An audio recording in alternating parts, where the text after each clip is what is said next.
So now we know how to style our components. And again, we're definitely not done here. This is not the final look I want to have.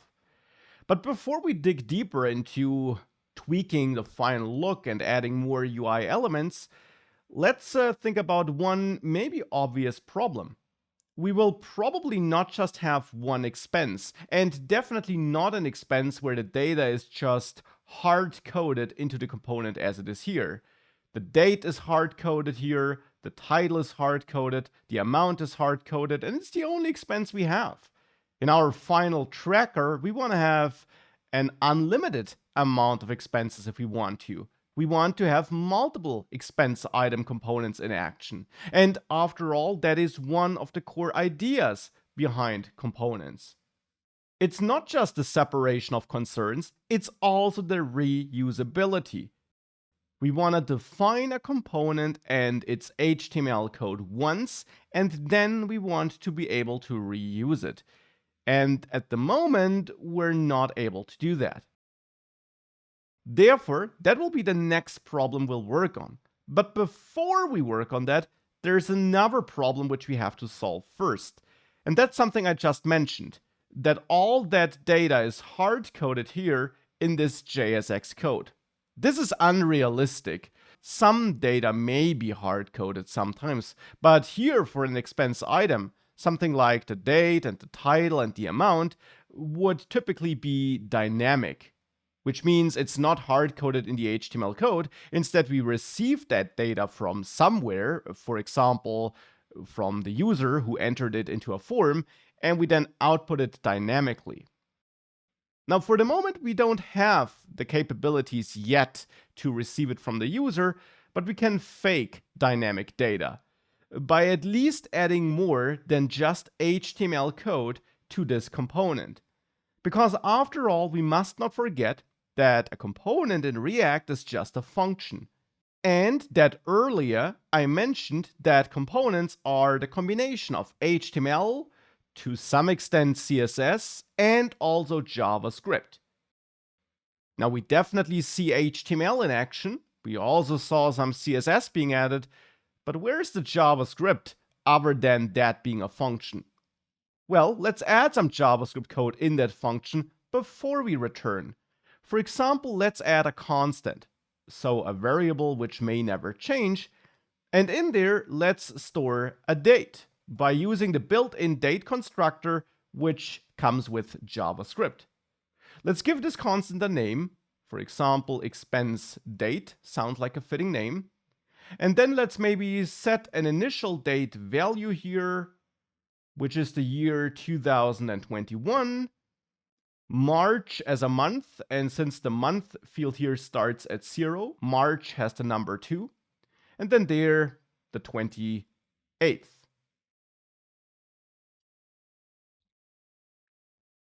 This is how we can create such a date object, and this, and that's really important to me, is just regular JavaScript. Has nothing to do with React.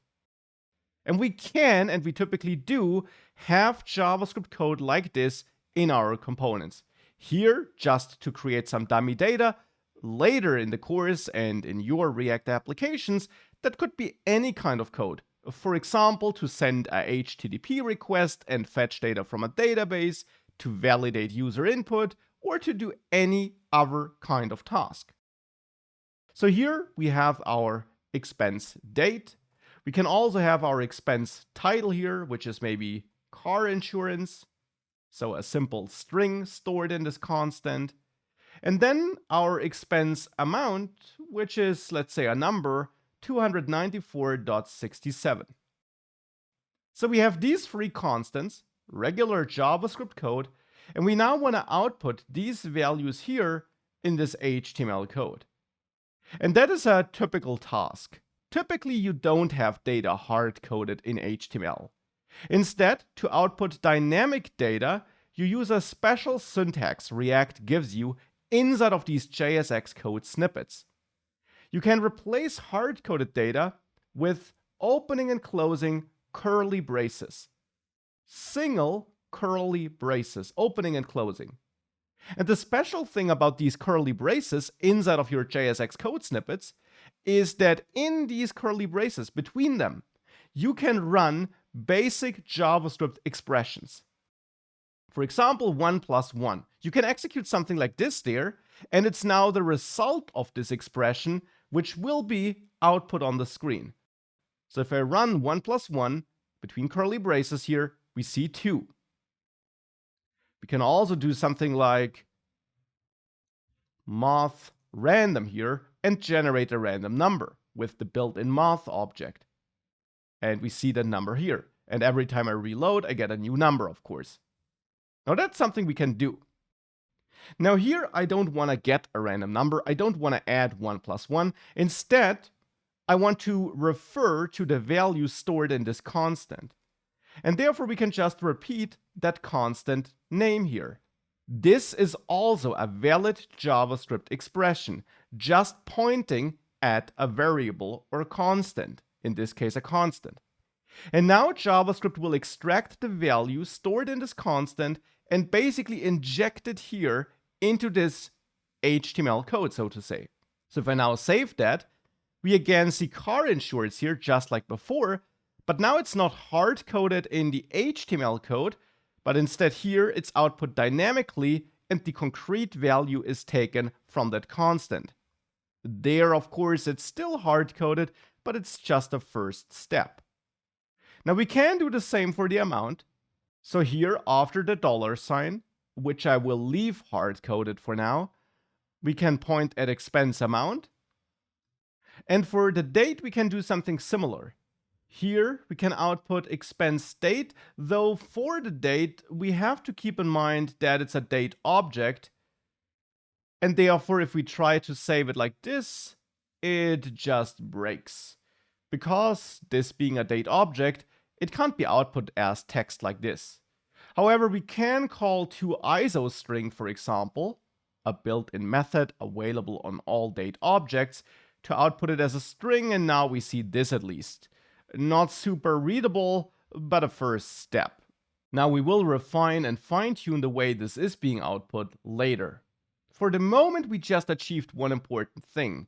We now no longer work with hard-coded text in our HTML code, but instead we have these dynamic placeholders, you could say, where the concrete value can be the result of a calculation, of a HTTP request, or, as it is here at the moment, the value stored in a constant or variable.